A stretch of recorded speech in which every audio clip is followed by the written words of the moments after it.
Assalamualaikum warahmatullahi wabarakatuh. Salam sejahtera untuk kita semua.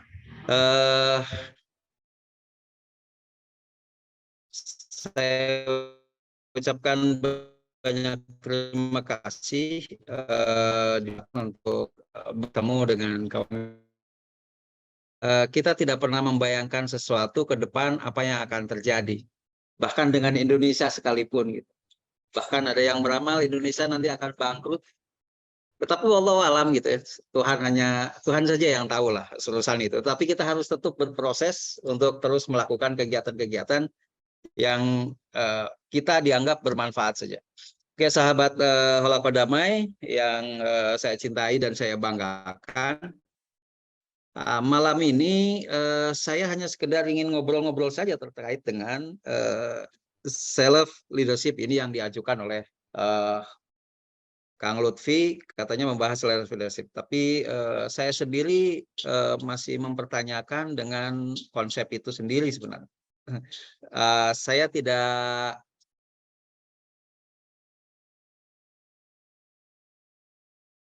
mendiskusikan, tapi judulnya kayak ngawangkong gitu. Yeah. Judulnya juga ngawangkong sebenarnya. Saya tidak ingin berdiskusi karena diskusi sangat berat bagi saya. Tetapi mari kita ngawangkong saja tentang apa itu self leadership atau bahasa Indonesianya kepemimpinan diri lah gitu ya.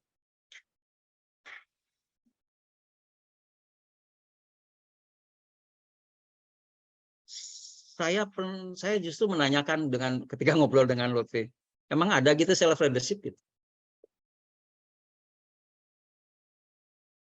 Kalau dilihat dari katanya gitu ya, ada self, ada leadership kan gitu ya. Dan itu dari kata itu sangat bertentangan. Self itu untuk dirinya, leadership sebenarnya kan bukan untuk dirinya. Leadership itu pasti berpengaruh pada orang lain. Nah, itu kan kalau mau dipisahkan kata itu ya, kalau mau dipisahkan kata itu self dengan leadership.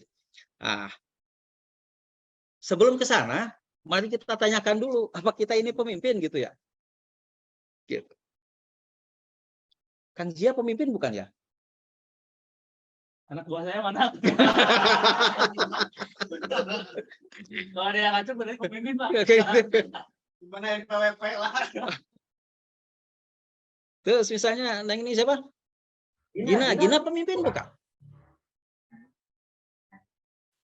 Seharusnya saya tanya saja pemimpin atau bukan? Kalau secara struktural bukan. Tapi kalau dibilang pemimpin untuk memimpin diri sendiri, jadi harus ada arahan untuk bisa membawa diri sendiri, ada batasan juga. Harus bisa ya melatih membawa dirinya untuk tidak terjerumus pada hal-hal yang tidak ini. Itu bedanya mahasiswa kita dengan mahasiswa luar negeri.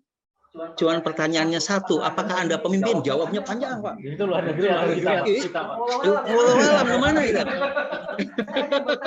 Saya hanya bertanya, apakah Anda pemimpin? Yakin bahwa kita ini pemimpin? Yakin? Oke.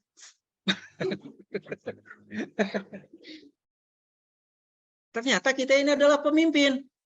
Lantas kalau pemimpin itu kan ada yang dipimpin ya. Lantas siapa yang dipimpin? Kan begitu pertanyaan. Kalau ini semuanya pemimpin, siapa yang dipimpin kalau begitu? Ayo, Gina mimpin siapa? Mimpin diri sendiri. Bisa gitu mimpin diri sendiri. Nah, mari kita lihat konsepnya. Pada prinsipnya, gitu ya. Pada prinsipnya, orang itu punya keinginan, kalau bahasanya ada punya nafsu, punya hawa, punya kalau bahasa binatangnya insting gitu ya. Dan itu ada keinginan untuk mempengaruhi orang lain. Siapa di antara kita yang tidak ingin mempengaruhi orang lain? Dan itu ada pada diri kita. Siapa yang tidak pernah mengajak orang? Siapa yang tidak pernah menyuruh orang? Siapa yang tidak pernah membujuk orang? Pernah membujuk orang? Pernah membujuk siapa? Orang tua. Orang tua untuk membelikan HP, membujuk, bahkan merayu gitu ya. Kemudian ada juga yang menyuruh gitu ya. Supaya apa? Orang lain itu berbuat sesuatu sesuai dengan keinginan yang kita ingin. Dan itu sudah lumrah, sudah ada pada diri kita. Maka bagaimanapun, sekecil apapun, kita ini adalah pemimpin. Maka muncullah istilah self leadership itu. Karena kita ini bagaimanapun pasti akan berusaha untuk mengajak, akan berusaha membujuk, akan berusaha merayu, gitu, menyuruh, melarang, bahkan kadang-kadang memaksa orang. Gitu. Nah, konsep mempengaruhi orang lain ini ada pada setiap individu.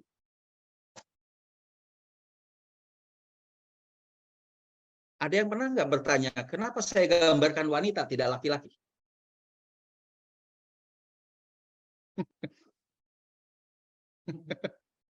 Kenapa? Biasanya kan pemimpin laki-laki ya digambarkannya. Kenapa saya lebih menggambarkan wanita? Ternyata yang saya pahami saja tentang cerita Adam dan Hawa, ternyata yang merayu Adam untuk lari dari surga itu adalah Hawa gitu. Perempuan ternyata. Jadi perempuan ternyata pengaruhnya yang lebih kuat gitu. Jadi untuk laki-laki hati-hatilah dengan perempuan. Karena perempuan itu lebih kuat pengaruhnya dibanding dengan laki-laki ternyata. Seorang Nabi Adam saja harus menuruti keinginan Siti Hawa. Gitu. Nah, ini kita untuk memahami apa itu begini. Tetap saja saling mempengaruhi itu pasti ada. Kalau di keluarga pada ibu-ibu mempengaruhi bapak, anak juga kadang-kadang mempengaruhi orang tua. Terus saja begitu. Disitulah terjadi konsep sebagai seorang pemimpin. Karena dirinya menjadi pemimpin, maka kita memandang orang itu gelap. Kita kan tidak tahu. Saya belum tahu siapa Pak Haji, siapa ya Gina, siapa yang lain. Bahkan Lutfi yang saya kenal namanya, tahu orangnya, juga tidak tahu persis siapa dia sebenarnya. Nah, apa maknanya gambar ini? Ada yang mau berkomentar? Siapa namanya? Nita. Ada yang mau dikomentar dengan gambar ini? Yang jelas ini kalah senja. Berjalan senja gitu.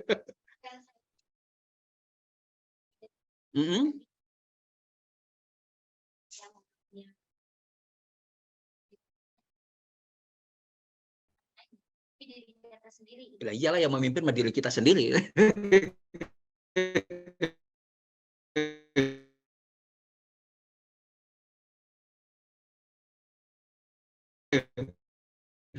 Apa maknanya dengan gambar? Ada yang tahu maknanya? Saya ya untuk meneranginya. Maka cahaya itu, gitu ya, maka cahaya itu ada di mana? Walau alam. Apakah ada di lampu ini sehingga Anda terang? Walau alam juga gitu. Yang penting karena kita berjalan sendiri, maka kita butuh tuntunan. Gitu. Gitu. Kalau saya menemukan ini, entah mungkin nanti di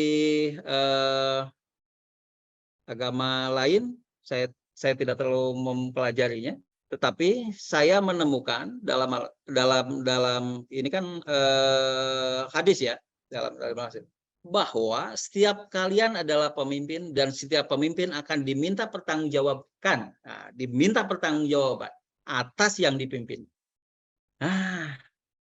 Karena setiap ini adalah pemimpin, sebenarnya pemimpin. Nah, ini kembali kepada sini. Kepemimpinan itu bagaimana mempengaruhi orang lain. agar bisa mencapai tujuan. Sedangkan kita itu kan pemimpin wacana. Maka muncullah ini bahwa kita adalah pemimpin sekecil apapun. Nah, sehingga kalau kita sudah berpikir tentang diri dan kepemimpinan, maka itu tidak lagi konsep bahwa kita tidak akan diminta pertanggungjawaban.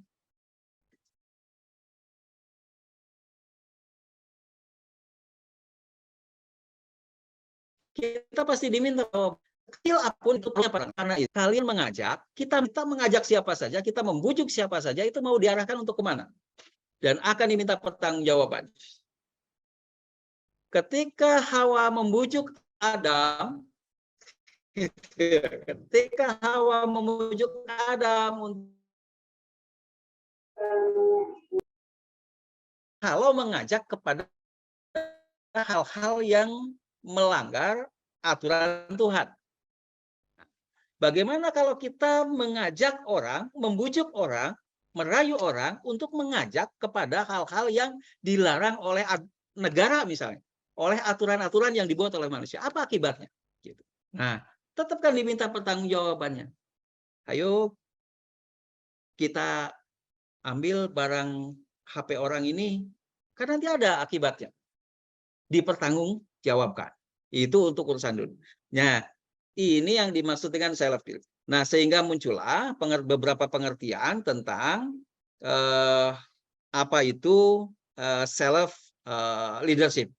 Nah, silakan saja, ini beberapa pengertian yang saya rangkum saja, gitu ya. Saya rangkum saja yang saya pahami supaya kita bisa memahami apa itu self leadership, gitu ya. Nah, itu di Zoom-nya bukan? Apa? Sliding. Ya, di Zoom. Masuk nggak? Enggak ya? Ya, masih tetap. Oh, masih tetap. Oke. Oke. Kalau gitu di ini aja deh.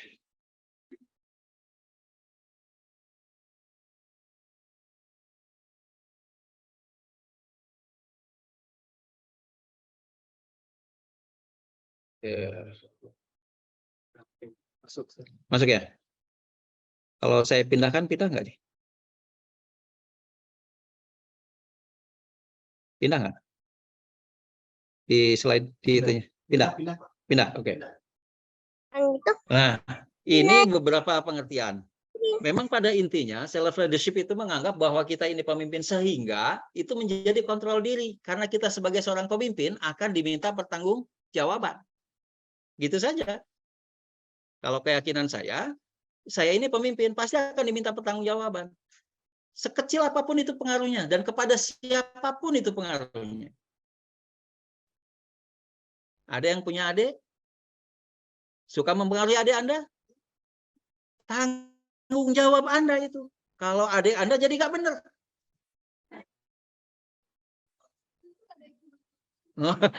Gitu. Karena Anda sudah jadi pemimpin. Nah, gitu. Ini konsep self leadership. Jadi untuk memahami, jadi semacam ini. Kalau self leadership itu untuk semacam kontrol diri, untuk mengejawantah dalam konsep leadership secara luas. Leadership itu pada akhirnya untuk orang lain. Nah, tetapi sekali lagi bahwa ketika kita merasa bahwa diri pemimpin, kita harus hati-hati nih mempengaruhi orang, mengajak orang itu. Tidak lagi sembarang bahwa kita mengajak orang untuk berbuat yang sesuai dengan koridor aturan yang ada. Kalau kita melanggar aturan yang ada, tentu ada konsekuensinya karena akan diminta pertanggungjawabannya juga. Nah, untuk kontrol diri ini sebagai sebuah renungan kita supaya self leadership itu diyakini bahwa kita adalah pemimpin, ada 3 hal sehingga kita bisa mengejawantah dalam konsep leadership nanti untuk konteks orang banyak. Yang pertama itu adalah kebersihan hati. Apa sih kebersihan hati? Jadi kalau kita merasa ingin jadi seorang pemimpin yang memang dianggap ya bahasanya bagus, berhasil, efektif atau apapun, maka kebersihan hati harus dimulai. Yang kedua adalah kecerdasan pikiran.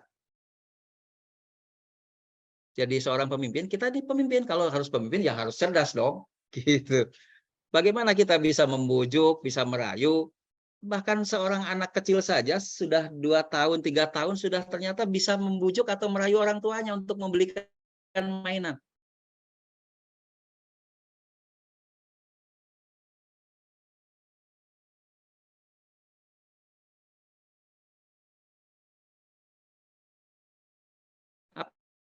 Apa yang ia lakukan?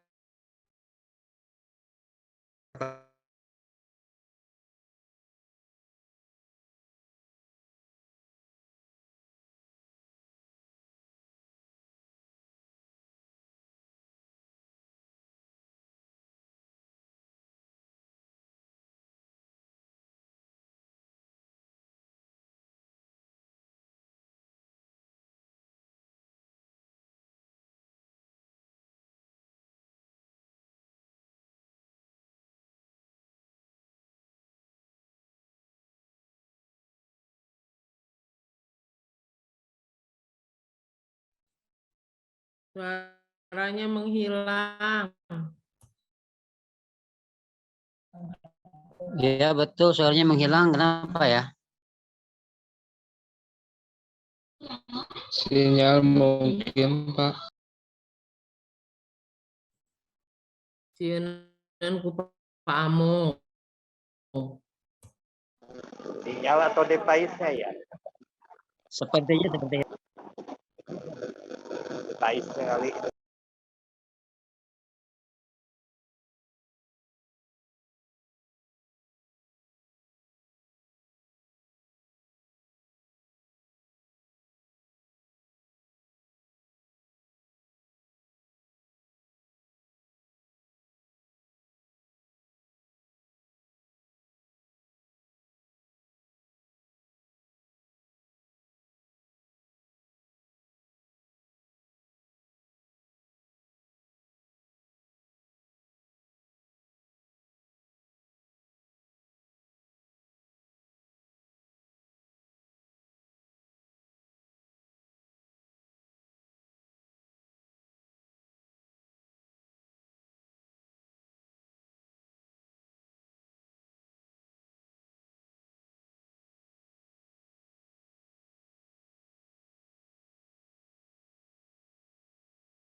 Sudah ya? Oke. Nah, yang kedua memang harus cerdas gitu. Nah, itulah kenapa kita manusia diajak untuk cerdas. Dan yang terakhir tentu saja harus punya keberanian. Nah, kita nggak kita bersih hatinya, cerdas pikirannya, tapi nggak berani. Maka kepemimpinan itu tidak akan pernah muncul dengan baik. Ada yang hilang di situ. Ada yang hilang. Kalau cerdas pikirannya, punya keberanian, tapi tidak bersih hatinya, nanti munculnya adalah pemimpin yang negatif. Dalam konteks diri, kalau tidak bersih hatinya, nanti yang kuliah ngajaknya, udah nggak usah kuliah lah, main aja yuk, kan gitu ya. Itu sudah nggak bersih hatinya. Gitu. Kalau sudah tidak bersih hatinya, maka yang muncul adalah ajakan-ajakan yang nantinya justru melanggar aturan itu sendiri. Tong nggak usah rajin-rajin kuliah lah, gitu. Kayak mau jadi apa aja, nanti waktunya lulus melulus lah, gitu. Nah, ini kan udah. Nah, itu kalau tidak bersih hatinya. Bersih hatinya, berani tapi tidak cerdas. Gitu ya. Bersih hatinya, berani tapi tidak cerdas. Nah, ini kalau tidak cerdas bisa ditipu orang kita. Gitu. Nah, bagaimana kita bisa memadukan ketiga ini dalam konteks self leadership, kemudian nanti mengejuantah dalam konteks leadership secara umum, gitu ya. Maka ketiga hal ini harus kita kelola dengan baik dalam diri kita. Tapi saya mengawalinya dari kebersihan hati dulu, gitu. Karena dunia barat memandang bahwa otak manusialah yang menjadi penentu kehidupan. Gitu. Tetapi dalam konteks saya sebagai seorang yang beragama Islam, bahwa hati itulah yang menentukan seseorang. Karena cerdas pikiran itu punya keterbatasan. Siapa sih manusia yang cerdas? Habibie. Habibie saja punya keterbatasan cerdasnya dalam mengurus pesawat terbang. Dalam dunia politik mah kalah gini kan. Kan gitu ya. Habibie itu cerdas dalam iptek, tapi dalam dunia politik dia kalah. Kan berarti tidak cerdas dalam dunia politik. Nah, gitu. Nah, pikiran punya keterbatasan, gitu. Nah, sementara hati itu bisa dibolak-balikan. Bisa dibolak-balikan. Dan hati yang bisa membolak-balikan bukan orang lain, tetapi kepada dirinya. Karena itu harus dibersihkan dulu hatinya. Nah, kalau saya dalam konteks self leadership, nanti patokannya adalah ini, gitu ya. Sebagai acuan utama kita dalam memupuk self leadership itu, gitu ya, dalam memupuk self leadership, maka kita kan berinteraksi dengan orang tuh leadership itu. Maka kalau kita sudah berinteraksi dengan orang lain, maka yang harus kita lakukan adalah kebajikan. Jadi kalau ngajak tuh yang baik-baik lah, gitu. Yang meningkatkan kepada keimanan dan ketakwaan kepada Tuhan, kan gitu. Kalau itu sesuatu yang salah, ya enggak lah, jangan. Nah, itu patokan untuk self leadership, sehingga nanti yang memang bisa diharapkan, gitu ya, mengarah kepada kebaikan. Kebaikan menurut siapa? Ya tentu saja kebaikan menurut Tuhannya, dan kebaikan juga menurut kepada manusianya, karena tidak mungkin kita hanya mengandalkan kebaikan menurut manusia, karena sekali lagi kecerdasan pikiran itu terbatas. Menurut pikiran manusia itu baik, tetapi belum tentu juga baik di mata Tuhan. Nah, itu yang harus dipikirkan. Sehingga kalau hanya cerdas pikiran, tapi ketika tidak, dan hati itu butuh cahaya, kan gitu ya. Nah, hati itu adalah butuh cahaya di sini. Otak kita asah, kita kaji berbagai macam tulisan, tetapi ketika hatinya tidak tampak cahaya, maka ia bisa sesat adanya. Gitu. Kalau sudah sesat, itu sudah urusannya lain. Kalau yang hanya dipikirkan hanya dunia saja, terbatas sekali lagi. Banyak hal-hal yang kita. Sekali lagi, saya bertemu di sini saja, saya tidak pernah terpikirkan di awalnya. Pernah nggak saya pernah ke sini? Nggak pernah saya pernah. Tiba-tiba Pak Lutfi, Pak Suli bersedia ngisi nggak? Di mana? Di sini. Ayo, gitu aja udah beres. Nah, ini siapa? Ami. Ami pernah sudah menikah? Belum. Pernah berpikir mau menikah dengan siapa? Pernah berpikir terjadi? Belum. Apa akan terjadi?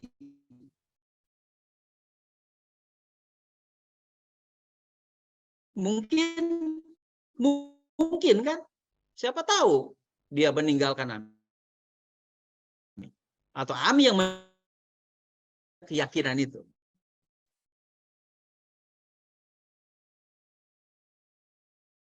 Kalaupun ditinggal, nggak usah kecewa. Karena memang belum jadi, kan gitu ya.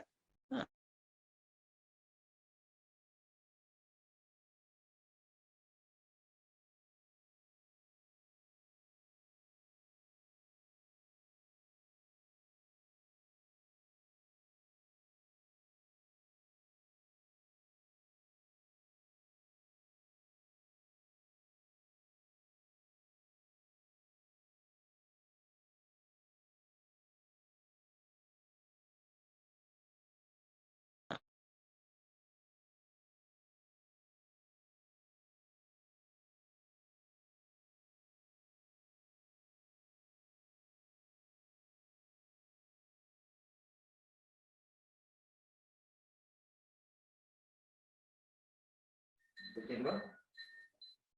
Maaf, ini ada koneksinya hilang ya. Ya.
Nah, sehingga kalau kita sudah jadi self leadership, maka kita harus punya patokan acuan kita mau apa, gitu. Acuan kita mau apa hidup ini. Nah, gitu aja sih intinya. Acuan kita mau apa sih hidup ini, gitu. Kalau ingin mengejawantahkan leadership, maka di sini letak. Sehingga ya ketika kita berhubungan dengan orang, ketika kita ingin mewujudkan kepemimpinan dengan konteks yang lebih luas, maka haruslah kita mengajak kepada sebuah kebaikan. Gitu aja. Nah, ini yang menjadi pemikiran saya ketika membahas tentang self leadership. Nah, poin penting dari kepemimpinan diri ini adalah ini. Kepemimpinan diri itu sebenarnya bukan masalah posisi atau jabatan, bukan. Karena kepemimpinan itu sudah ada, gitu saja. Kalau posisi, jabatan, kekuasaan itu beda urusan, gitu ya. Seorang direktur belum tentu punya kepemimpinan sepanjang ia direkturnya hanya sebuah nama, sementara yang mengendalikan adalah orang lain. Itu kalau tergantung kalau posisi jabatan. Karena itu kita berbicara kepemimpinan diri bukan lagi pada posisi saya sebagai siapa, tetapi kita adalah pemimpin dan kita pasti mempengaruhi, dan itu punya sifat manusia, pasti ingin mempengaruhi orang. Soal banyak sedikitnya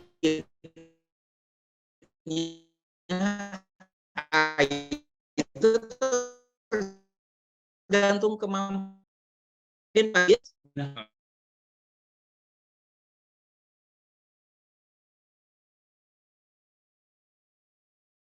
Kalau sini pindah, muncul. Ada stasiunnya di situ. Baru lagi. Nah, oke. Sama. Your internet unstable lagi, nggak apa-apa lah. Ya nggak apa-apa lah, namanya lagi masa percobaan ya. Nah, jadi kalau berbicara kepemimpinan diri, ini semuanya terbuka untuk semua orang. Dan kita yakin tanggung jawaban. Sekali lagi jangan berpikir posisi, saya mah sebagai mahasiswa tanggung jawab dosen, enggak. Saya sebagai anak tanggung jawab orang tua, buka. Sepanjang kita mempengaruhi orang tua, maka disitulah pertanggungjawaban kita ketika kita mempengaruhi orang tua. Sehingga orang tua itu berbuat untuk kita. Sesuai dengan kapasitasnya masing-masing. Karena kita adalah pemimpin. Nah, begitu.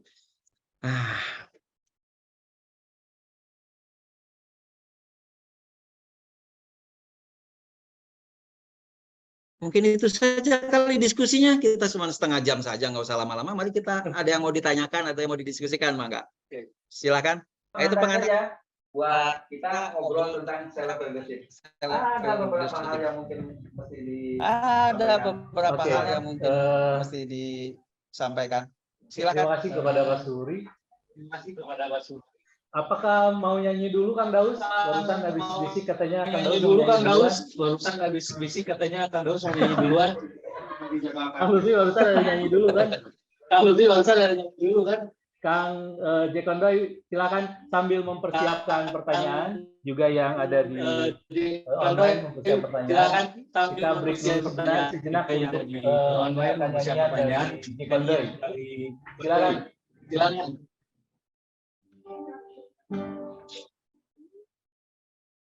Bisa berbalik.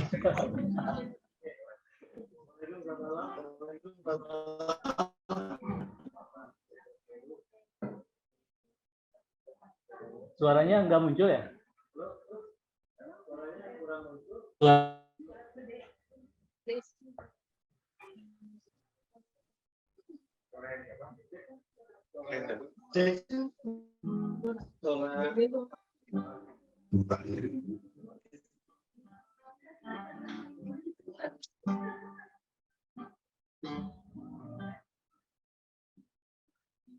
Oke, silakan kalau yang di online lewat chat dan teman-teman yang di sini bisa langsung aja nanti.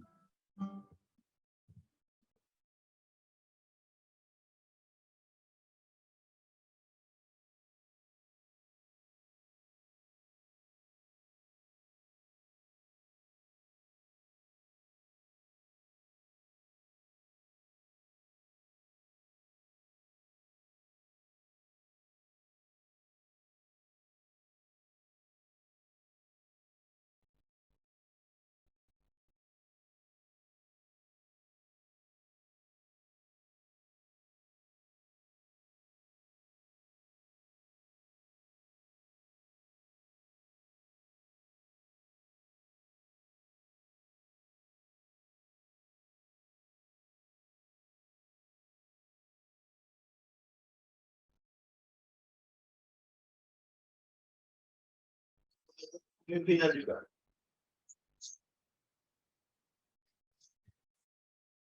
Si kita kehidupan.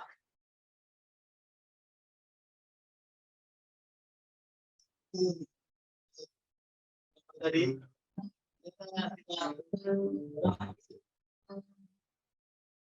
sekarang.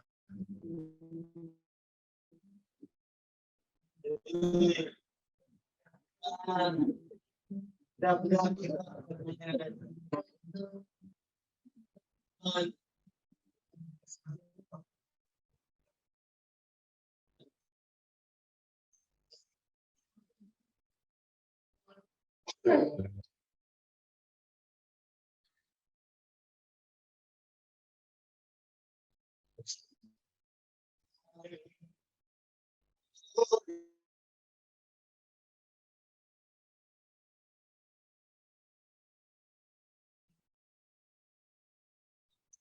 And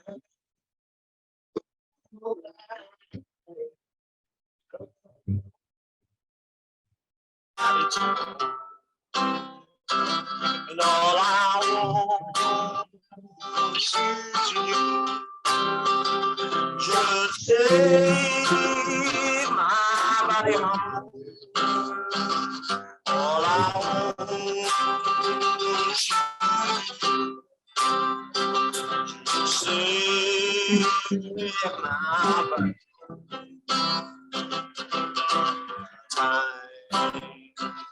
Oh, I don't want nobody to time.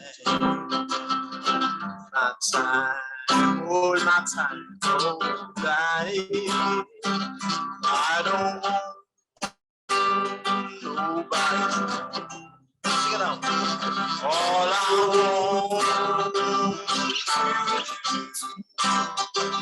just stay my body home.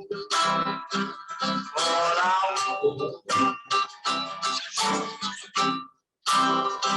is to stay my body. When my time of dying, yeah, I'm gonna die. Don't want you to mourn, I want you to cry. All I want you to do, well, is save my little body home. If the wind should find me, won't you take me out of prayer? And if the wind should find me, Lord, and the wind should find me, won't you take me in out of fear? Oh, let me take it.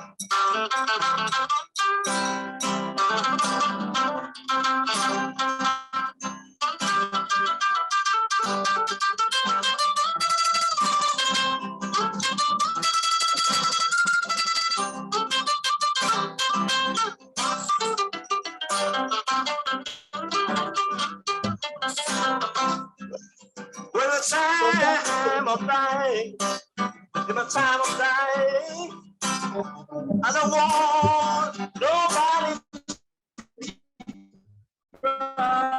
to cry. I don't want you to cry. I want you to mourn. I want to seek my soul. I want to sing.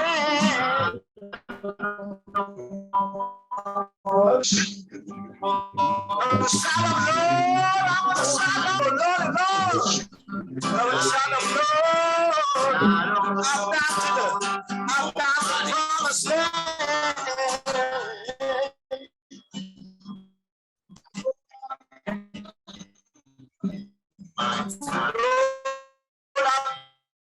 Down the promised land.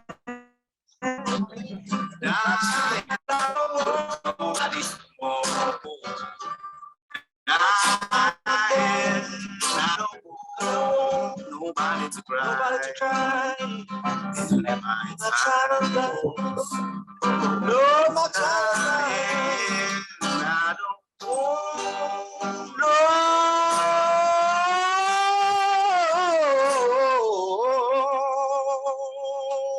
Lord, have mercy. Lord, have mercy on me. And I've done somebody wrong. Lord, help me if you please. Lord, have mercy. All right.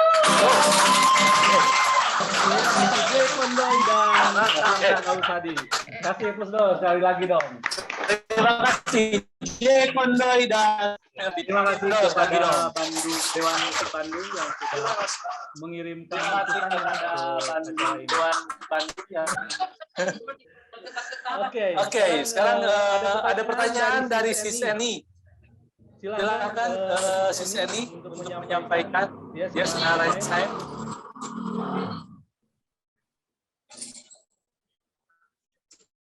Ibu Eni, Silakan dulu. Bu Eni standby, Bu Eni. Halo Ibu Eni. oke sebelum Bu Oke, Eni, sebelum Bu Eni. nah udah. Ya, halo.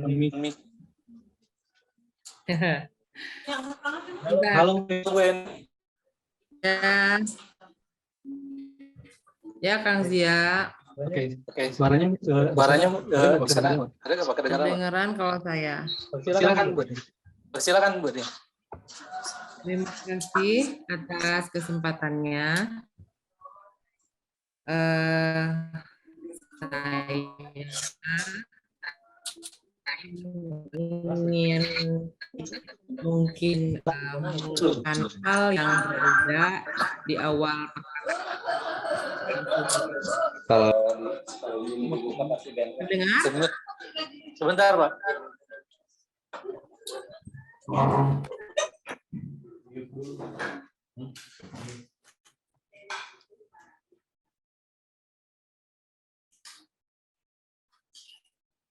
Eni, Ya, bisa dimulai? jelas. Oke, terima kasih Kang Zia. Selamat malam semuanya yang ada di Zoom ataupun yang di sana. Terima kasih atas kesempatannya. Saya mungkin hanya ingin tergelitik gitu ya mendengar ungkapan pertama Bapak yang tadi mengungkapkan bahwa kenapa Bapak menyimpan perempuan sebagai lambang apa namanya orang yang paling baru. Ini saya perempuan nih Pak. Yang menyebutkan bahwa ternyata Hawa yang menggoda Adam. Nah ini yang saya agak ingin mengungkapkan pendapat yang tidak sama. Karena yang saya tahu Adam diusir dari surga itu bukan karena Hawa, jelas karena godaan setan. Dalam surat Al-Baqarah misalnya disebutkan fa'azallahuma syaiton. Keduanya digoda oleh setan, ya. Lalu kemudian pada surat Al-Baqarah yang lainnya ayat ke-37 fatalaqqa adamu min rabbi kalimatin fataba alaihi. Nah, jadi yang minta maaf dan minta taubat itu Adam, bukan Siti Hawa ya. Itu artinya Adam yang berdosa gitu.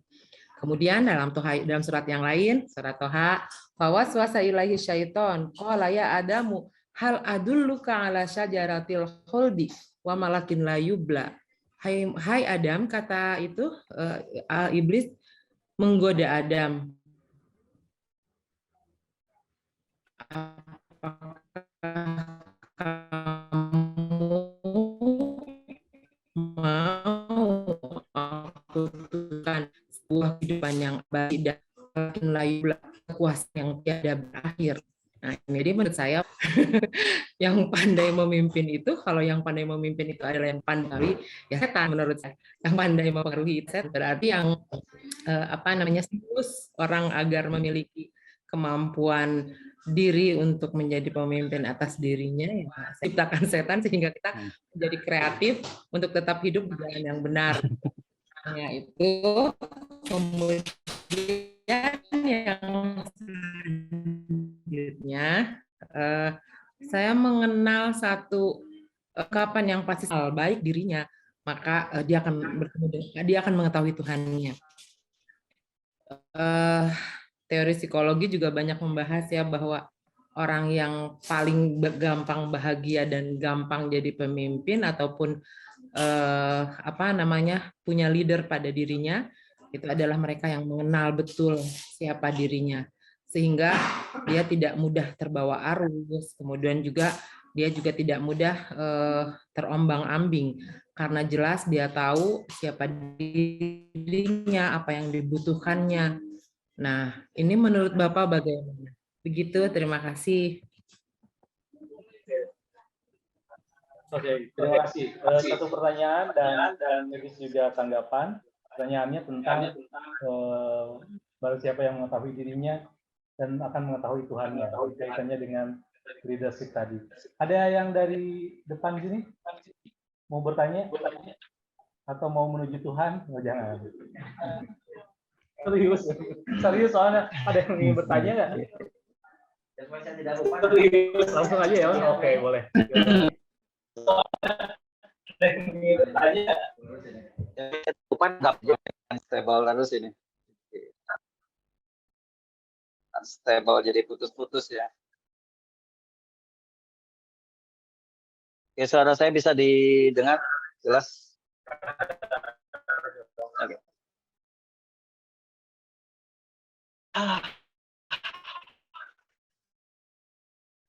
Terima kasih Bu. Ini saya yang belajar karena saya sendiri tidak terlalu bisa menjelaskan terkait dengan ayat-ayat. Saya hanya mengambil buku begini terkait dengan Adam dan Hawa. Memang itu urusannya berdua, makanya yang disebut dua-duanya kan laki-laki sebagai pemimpin sehingga Adam merasa membiarkan wanita. Wanita, saya ingin mengingatkan bahwa wanita itu ternyata pengaruhnya begitu besar terhadap kehidupan. Gitu. Wanita itu jauh besar sekali pengaruhnya terhadap kehidupan, termasuk kepada laki-laki. Itu terlepas nanti dari cerita Al-Quran kalau cerita Al-Quran Adam dan Hawa,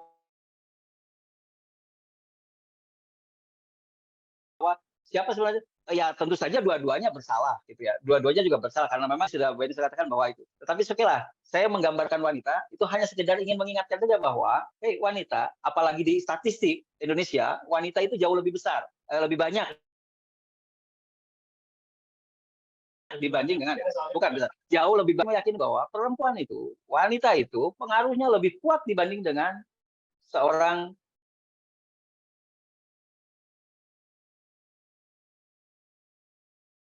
laki-laki. Bagaimana tokoh-tokoh dunia takluknya tidak dengan laki-laki lain, tapi takluknya adalah oleh wanita. Itu yang saya coba ingatkan. Terima kasih Bu Eni atas penjelasan berikutnya. Itu nantilah urusan Adam dan Hawa, betul nanti itu yang diceritakan oleh Bu Eni. Tapi saya hanya sekedar mengingatkan saja. Kenapa saya menggambarkan? Karena wanita itu kalau ingin memilih orang itu jauh lebih kuat dibanding dengan laki-laki.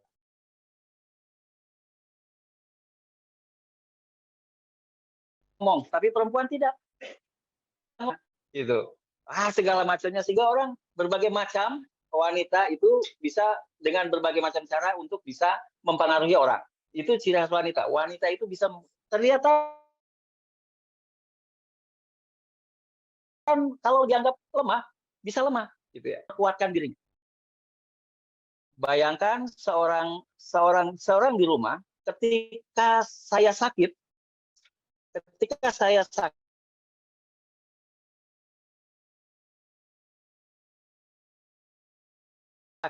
sebagai seorang suami, istri masih sanggup mengurusi anak, masih sanggup masak, masih sanggup ngurus rumah, dan masih sanggup bekerja. Kalau ia bekerja misalnya. Tetapi seorang istri sakit, suaminya nggak sanggup apa-apa. Masak tuh bisa.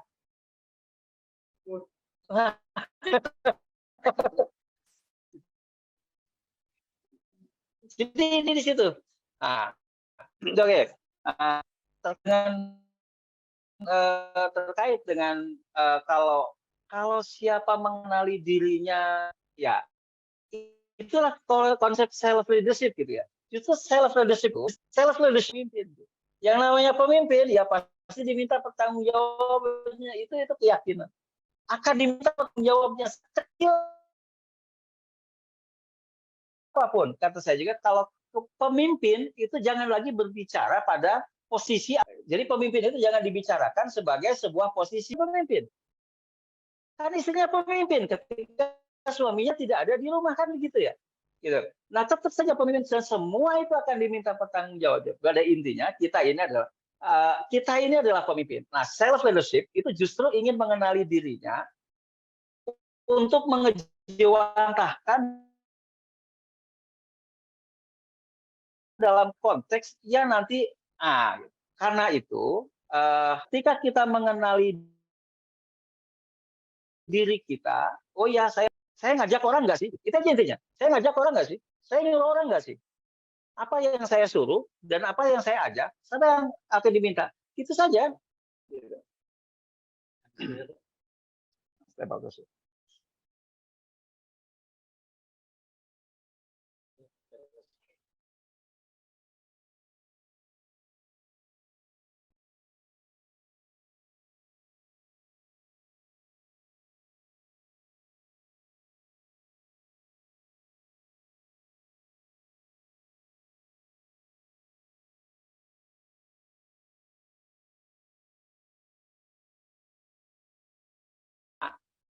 Itu bahasa yang saya juga tidak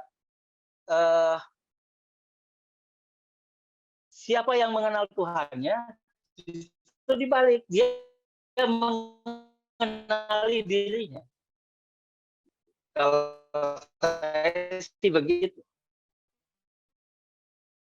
Siapa mengenali Tuhannya, maka dia akan mengenali dirinya. Sebab sekali lagi kecerdasan pikiran kita saja masih adanya, apalagi kita yang punya agama kan begitu ya. Maka kenali Tuhannya, maka kamu akan mengenali dirimu sendiri. Karena siapa yang menciptakan kita? Ya Tuhan kita. Nah, kalau kita kenal Tuhan, Tuhan sudah menciptakan ini. Kalau bagi yang beragama Islam, ya patokannya ada dalam Al-Quran. Bagi yang Kristen ada di Injil kan gitu. Kenalilah itu Tuhan. Sehingga kenali Tuhan akan mengenali dirinya. Ketika sudah mengenali Tuhannya, mengenali dirinya, maka dia pada diri saya pemimpin begini, pada kejelekan boleh. Kalau Anda jadi pemimpin preman, maka pemimpin sebagai seorang preman akan diminta pertanggungjawabannya. Kalau Anda memimpin sebagai seorang maling, maka akan diminta pertanggungjawaban karena mengajak orang lain untuk maling. Kalau maling untuk dirinya, yang dihukum adalah dirinya, kan begitu. Tapi kalau mengajak orang lain untuk maling, maka ia akan lipat ganda dihukum. Ini yang saya pahami, Bu Eni. Terima kasih. Rembunya Adam yang bersalah, tapi yang jelas dua-duanya bersalah. Dua-duanya bersalah. Seperti suami istri, kalaupun istrinya menggoda untuk korupsi adalah wanita, menggodanya tidak minta korupsi, nggak ada seorang istri minta suaminya korupsi, nggak ada. Yang dimintakan cuma sama dong, kan gitu mintanya.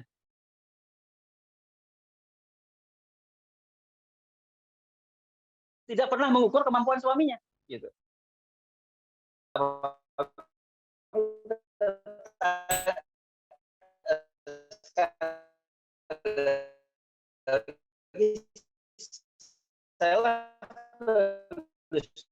Mari kita awal itu kebersihan. Itu tidak baik hanya diakali oleh diri sendiri. Hati harus diakali oleh Tuhan. Dalam sebuah hadis dikatakan, saya lupa apa hadis itu. Yang bisa membolak-balikan hati itu kan bukan orang. Yang bisa membolak-balikan hati itu adalah Tuhan. Maka kita harus kenali Tuhan, nanti kenal diri sendiri, baru bisa mengenali orang. Nah, itu gue terima kasih banyak. Pendapat lain yang di sini silahkan. Itu perbedaannya palingnya sama Bu Eni ya. Jangan mengenali dirinya sendiri. Itu begitu juga.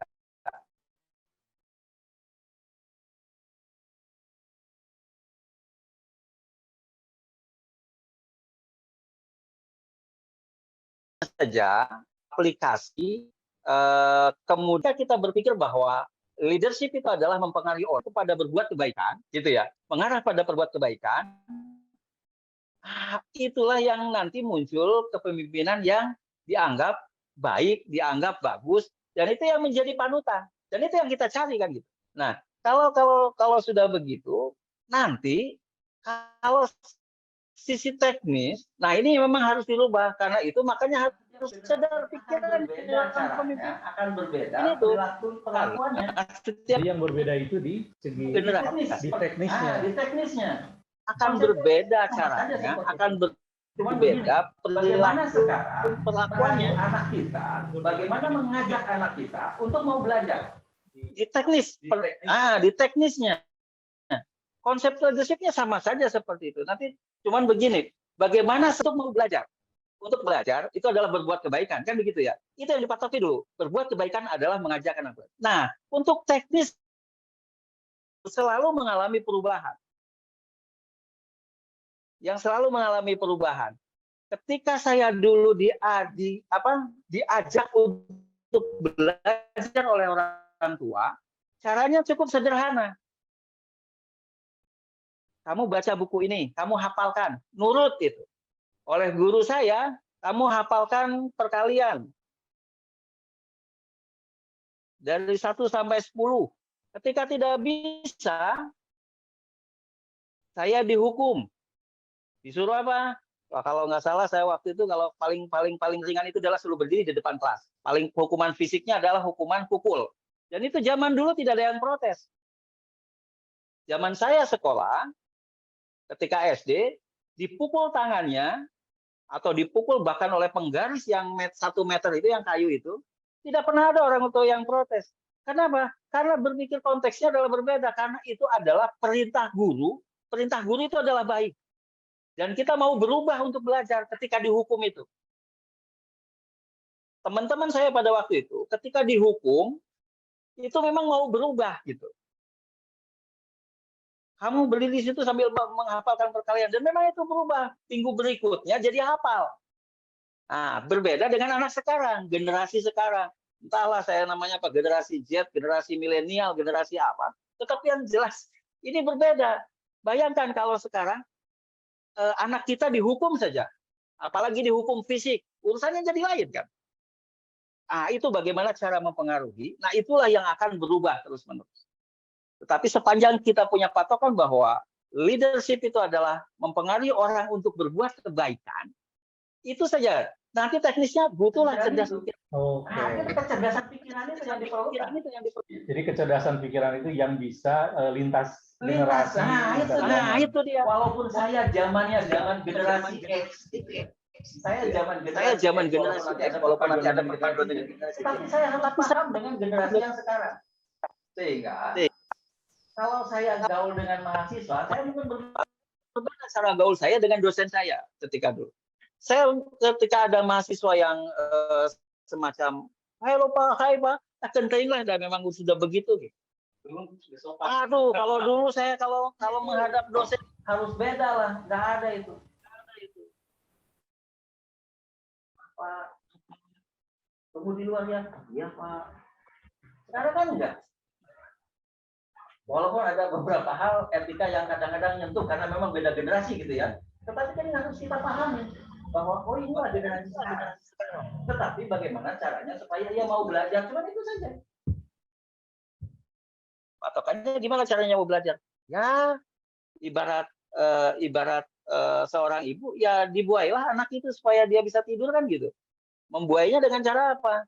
Ya mungkin ada yang pakai nyanyian gitu dibuainya, ada yang diayun-ayun. Ada yang dielus-elus, kan itu saja caranya. Nah, itu yang membedakan dari sisi teknis tentang leadership. Nah, itu akan berubah dari tahun. Nah, itu bisa dilihat lah, gitu ya, bagaimana kalau saya karena terbiasa di dunia pendidikan, bagaimana seorang guru memperlakukan murid itu saja. Tidak bisa sama cara memimpin murid ketika zaman saya sekolah dan ketika sekarang. Yang jadi persoalan sekarang di guru-guru itu karena guru-guru sekarang itu generasinya generasi X harus menghadapi anak yang generasi seperti sekarang. Itu memang luar biasa adaptasi. Keakuannya masih tinggi karena dulu sifat moderatnya masih tinggi yang pengen kalau salaman harus wah gitu terus nunduk kan sekarang nggak bisa gitu. Pak, hai, halo, ketemu lagi kan. Nah, kita juga harus maklum lah gitu ya. Nah, tetapi sepanjang kita mengarahkan pada bagaimana supaya kebaikan itu masuk pada dirinya, itu yang harus kita lakukan. Makanya butuhlah cerdas pikiran. Gitu. Jadi tidak cukup hanya bersih hatinya, tetapi juga harus butuh cerdas pikiran. Itu sebagai seorang pemimpin harus bisa. Nah, bisa kalau ibarat seni itu kan ngegileknya lah. Nada-nadanya itu harus bisa mengikuti kan gitu. Kalau nggak seirama, ya jadi nggak enak gitu. Keinginannya baik, tetapi iramanya nggak baik. Jadi kan males gitu. Saya menginginkan mahasiswa saya mau belajar. Dan mahasiswa juga saya yakin mau belajar. Nggak mungkin kalau jadi mahasiswa nggak mau belajar kan gitu. Cuman persoalannya bagaimana caranya ia belajar mengikuti cara sebagai seorang mahasiswa. Tentu berbeda dengan cara belajar ketika dia SD, SMP, dan SMA kan begitu. Nah, itu yang teknis. Cerdas pikirannya muncul. Kan gitu. Nah, kemudian nanti muncullah keberanian untuk melakukan itu, kan gitu. Ketika ada perubahan, oh ya caranya sudah tahu nih begini, ya lakukan saja, kan gitu. Butuh keberanian untuk melakukan. Walaupun mungkin nanti ada konflik-konflik, tapi kan nanti ketemu titik temunya, kan gitu. Itu Pak Fajar. Nah, gitu. Itu dalam konteks lintas generasi sebenarnya sama saja. Nah, sekali lagi, tetapi saya hanya sekedar berawal bahwa mari kita mulai dari kebersihan hati. Kalau mulai dari kebersihan hati, insya Allah itu akan muncul lintas generasi itu akan apa ya? Bisa dihadapi lah lintas generasi. Saya bergaul dengan anak saya itu berbeda lah. Kadang berpelukan seperti teman gitu, kadang ngobrol berdua gitu. Jangan jadi masalah. Sepanjang itu jangan merasa bahwa, aduh saya orang tua, masa saya yang harus ngedatangi anak gitu. Kan anak yang harus datang orang tua. Enggak zamannya. Anak sekarang mesti didatangi. Kalau nggak didatangi, nggak mau datang. Mau didatangi aja nggak mau ngomong ke orang tuanya. Gitu kan. Gitu. Nah ini cara-cara seperti itu harus terus diasah sebagai seorang pemimpin. Dan kita tentu saja karena itu harus diasah. Nanti mungkin teman-teman yang di sini yang sekarang statusnya mahasiswa nanti akan jadi orang tua yang akan mendidik anak-anak. Mungkin caranya akan berbeda lagi. Nah, itu yang harus dipahami. Nah, itu Pak Jia, saya menganggapnya seperti itu. Jadi kalau konsep leadership-nya sebenarnya dari dulu gitu-gitu juga gitu. Cuman yang nanti yang akan berubah adalah karena idealitas generasi, karena itulah setelah bersih hati, maka harus cerdas. Bersih hati, cerdas, lalu jadi ada keberanian. Kemudian ada keberanian untuk melakukan perubahan. Kalau tidak berani melakukan dulunya punya jawaban saya punya dosen masih moderat gitu ya bahwa dosen segalanya. Kalau tidak mau berubah dengan pola pikir bahwa dosen itu hanya sekedar fasilitator dan mahasiswa lah yang harus digerak. Akan berbenturan bahwa dosen senior. Pak Suruli, sebagai ketua prodi bisa nggak mengarahkan mahasiswa supaya mahasiswa itu sopan? Masa datang dosen kayak gini? Jangan kalau dapat tidak sopan. Kadang-kadang memang beda generasi jauh banget. Kadang-kadang memang beda generasi jauh banget. Tapi yang punya generasi jauh ini tidak mau merubah, berani untuk merubah. Padahal sudah tahu. Kadang-kadang dosen senior saya ngomong beda generasi. Tapi yang ngomong ada siswa yang etikanya tidak sesuai dengan keinginan dia, dianggapnya tidak sopan. Menurut anak-anak suatu hal yang biasa dengan hal itu kan. Jadi itu tidak apa-apa. Yang tidak melanggar aturan yang memang sudah ditetapkan. Kan kebaikan itu sesuai dengan aturan kan gitu. Kebaikan itu harus sesuai dengan aturan. Membagi uang itu kepada orang miskin kebaikan bukan. Membagi kepada orang miskin adalah kebaikan. Tetapi ketika uangnya diperoleh dengan cara mencopet, apa itu sebuah kebaikan? Kan itu yang harus diperoleh. Nah itu yang kalau lintas generasi seperti itu. Jadi saya kira wali dan kebersihan hati. Nanti kita cerdas. Kalau cerdas itu artinya mengikuti perkembangan yang ada. Baru nanti kita harus berani untuk melakukan action. Kan gitu. Itu Pak Jia, pandangan saya. Bisa berkembang banyak sebenarnya. Silakan. Ini pola pikir saya. Oke, terima kasih Pak Suri. Waktu sudah menunjukkan jam 9:09. Ya kita agak telat tadi, tapi ini ada pertanyaan akibatnya gimana nih Pak? Akibatnya apa ini? Aduh, gue ini masih penasaran rupanya. Kalau pendidikan gaya militer statis harus turut hukum, kalau kayak gitu gimana tuh Pak? Itu kan menghilangkan kreativitas. Begini. Pendidikan dalam konteks formal, gitu. Pendidikan dalam konteks formal itu dibuat sedemikian rupa juga dengan tujuan tertentu. Kalau itu pendidikan formal, militer dalam konteks bukan pendidikan gaya militer lah. Kalau pendidikan di tentara itu kan memang peruntukannya untuk itu. Kalau pendidikan itu sebuah formal, kita sudah tahu bahwa, oh ini loh yang akan diterapkan. Karena setiap lembaga pendidikan itu punya tujuan masing-masing. Tetapi dalam bingkai tentu saja tujuan pendidikan nasional, gitu ya. Dan tidak ada sebuah lembaga pendidikan yang tidak dibingkai oleh pendidikan nasional, kan gitu. Kan tujuan pendidikan nasional kita kan untuk meningkatkan keimanan dan ketakwaan, berakhlak mulia, gitu ya. Masih ingat nggak? Berakhlak mulia, kemudian cerdas, sehat, berilmu, dan menjadi warga negara yang demokratis dan bertanggung jawab.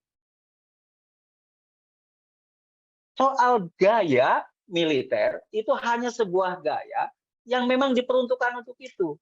Gitu. Kalau misalnya di konteks pendidikan sipil dibuat militer, tentu tidak sesuai dengan tujuan lembaganya itu sendiri. Bayangkan kalau misalnya di UPI dengan gaya militer, ya tentu saja akan berbenturan dengan konteks tujuan pendidikan itu sendiri dibuat. Tetapi kalau dalam konteks misalnya SMK Taruna misalnya, nah SMK Taruna, SMA Taruna Nusantara misalnya kalau yang di Bandung, atau mungkin ada beberapa sekolah-sekolah yang semi militer gitu ya. Tetapi kan masyarakat sudah tahu, sudah dikasih tahu kan dari awal. Kalau kamu masuk ke sini, gitu ya. Kalau kamu mau masuk ke sini, polanya seperti ini loh. Gitu. Artinya kita sudah siap. Maka ada alternatif, silakan saja itu. Nah, saya yakin pendidikan gaya militer bukan statis. Tentu saja ada, tetapi itu ciri khas saja sebagai sebuah style. Dalam militer ada demokratis kok, gitu ya. Dalam militer ada demokratis. Itu Bu Eni yang saya pahami. Nel mau tanya ya, kamu kenapa di sini? Terima kasih. Makin malam makin menarik, saya jadi bingung nih. Kita lihat kan sekarang banget zaman Islam dan agak gajah dan bahwa itu juga didorong oleh Ya. banyak anak-anak sekarang itu remaja yang kalau kita lihat itu semuanya dikuasai oleh teknologi. Apa-apa itu mereka tahu. Nah, pertanyaan saya kan dari sini kepemimpinan dirinya hilang jadinya. Contohnya kayak misalkan saya mau ke sekolah, tapi saya malas lebih baik saya aja main game. Nah itu kan harusnya dia punya pimpinan dirinya itu untuk ke sekolah, tetapi karena adanya teknologi jadi dia merasa Ya.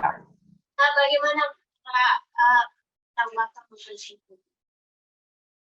Ya biarkan saja. Tapi persibnya hilang Pak kalau kita membiarkan. Ya. Jadi untuk menumbuhkan self. Oke. Self leadership itu ada pada siapa? Ada pada kita. Gitu ya? Ada pada kita. Mau nggak kita jadi pemimpin bagi mereka?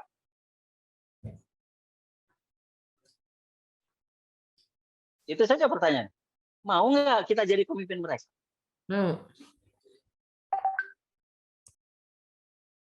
Kalau nggak mau, nggak akan berubah itu orang. Gitu. Nggak jauh-jauh misalnya, mungkin saudara kita katakanlah jadi preman, ya. Suka mabuk-mabukan. Mau nggak kita mengajak kepada kebaikan dari dirinya? Kalau nggak mau, ya nggak akan rubah-rubah lah. Gitu. Tapi sekali lagi soal perubahan itu, kan makanya saya katakan mulai dari kebersihan hati. Sebab hati itu yang bisa membolak-balikan adalah Tuhan, bukan kita. Maka mulai dari kebersihan hati. Maka bersihkan hatinya dia. Bagaimana membersihkan hati? Wallahu alam, saya juga nggak tahu. Banyak harus dipelajari banyak kalau udah urusan membersihkan hati. Wah, Pak Jia lah ya ini yang bisa membahas kalau sudah membersihkan hati. Atau tanya ke Agim lah. Tetapi setidak-tidaknya gitu ya. Kalau ingin merubah orang, mau nggak kita jadi pemimpin dia? Ada anak yang main HP, kita merayu dia untuk merubah. Jadi pemimpin tidak boleh bosan. Itu saja syaratnya. Oke, jadi Pak Suri menawarkan apabila ingin merubah orang, ya, mau nggak kita memimpin dia, gitu kan intinya. Karena seringkali kita nyuruh seseorang berubah, tapi dia sendiri tidak mau membantu dia karena tidak mau mempengaruhi dia. Pemimpin itu kan mempengaruhi, gitu ya. Oke. Kalau kita tidak mau mempengaruhi orang, ya kita bukan pemimpin namanya. Ya, kita komentator aja kan. Iya. Ada orang gini udah. Iya, sudah. Oh, ini anak-anak pada main game aja. Oh, ya main game aja, ya biarkan saja. Kita aja. Makanya saya bilang ada di perumahan saya, ya awalnya dia memang sudah peminum, pemabuk, gitu ya. Tapi selalu saja gitu. Ketika saya ditanya, karena kebetulan saya ini walaupun begitu ini juga termasuk ketua DKM-nya gitu ya. Oh, gitu. Jadi selain ini ketua DKM berapa ngerti gitu. Nah, saya sebagai ketua diminta misalnya ini gimana nih? Biar pekerja yang suka disuruh-suruh atau suruh di situ lah di komplek. Suka bersih-bersihin gitu. Apa enggak ini aja diberhentiin aja, ini kan suka mabuk, suka ngeganggu. Saya bilang, kamunya mau ngurus nggak? Kalau nggak mau ngurus, dia usir aja. Tapi kalau mau ngurus, mudah-mudahan dia berubah. Saya tidak tahu kapan dia berubah. Saya hanya cuma bisa mengajak kalau ngobrol dengan saya ya, Mang. Kalau nyebut saya, nyebutnya selalu dengan sebutan Pak Haji atau enggak Pak Ustadz gitu. Pak Haji, senang gini. Ya ada hidup mah dia selalu berbicara keuangan, uang terus saja kurang. Saya bilang, uang mah pasti akan kurang. Walaupun di komplek ini yang punya penghasilan 10 juta kan berasa kurang. Jadi emang penghasilan yang cuma 1 juta saja pasti akan kurang. Tapi sepanjang kurang itu bisa dipenuhi, sing atau mang, saya sholat lah we. Iya pengen sholat tapi enggak ini juga, ya tunggu we. Ya terus saja gitu. Dipengaruhi secara pelan-pelan. Sepanjang kita terus mau mempengaruhi orang. Seorang anak akan berubah ketika, gitu ya. Tidak sedikit anak berubah ketika ibunya selalu berdoa dan selalu mengingatkan. Anak yang bengal sekalipun ketika ibunya mau berdoa, ketika ibunya mau terus mengingatkan, gitu, itu akan berubah.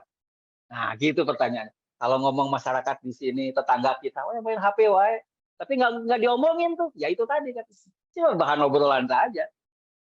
Gitu. Jadi, dengan kata lain berani mengambil tanggung jawab untuk perubahan itu. Maka yang ketiga muncul keberanian itu. Gitu. Saya udah janjian ngomong gitu sama dia. Oke. Pak Suri, waktunya sudah habis. Terima kasih untuk semua. Ini kali pertama kita bertemu. Mudah-mudahan di 2 minggu ke depan kita ketemu lagi ngobrol dengan yang lain. Nanti kami akan share, namun di dalam materi Pak Suri ini berulang kali dia kembali kepada segitiga kepemimpinan tadi atau unsur kepemimpinan, yaitu dari kebersihan hati, kecerdasan, dan keberanian. Karena mudah-mudahan ini menjadi bekal Anda semua dan bisa mengambil manfaat dari diskusi ini.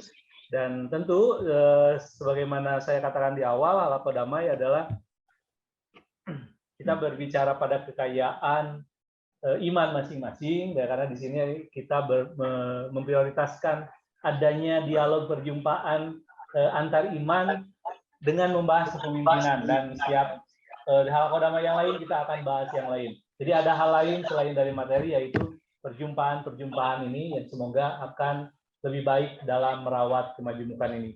Terima kasih Pak Suhuri. Sebagai penutup closing statement-nya, persilahkan. Ini kalau mau diradang, boleh kita menumpang mandi lanjutannya. Kalau kita bertemu pandang, maka saja Simon yang manis sekali. Terima kasih. Silakan tepuk tangan buat Pak Suhuri dan kita akan menikmati penutup ini dengan lagu dari Kang Daus The Cowboy. Kami persilahkan. Kami persiapan Sisira, silakan untuk menyampaikan closing-nya juga. Ke depan sih. Closing. Pak, terima kasih banyak. Saya dengar waktu Anda mengajar mahasiswi Anda. Oh ya. Saya undang ke satu tempat, tapi saya nggak tahu nih apa orang itu siapa. Kemana itu? Semoga Anda tidak hadiran saja di rumah kami hadir. Ya.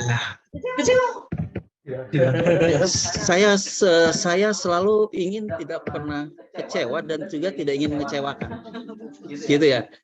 Karena kecewa itu sebuah bagian dari ketidakbersihan hati. Gitu. Jadi ketika saya sih gini, ketika ada yang memperlakukan saya tidak baik, maka kita tidak boleh memperlakukan orang itu juga dengan tidak baik. Karena ada, insya Allah. Semuanya saya yakin berpikir untuk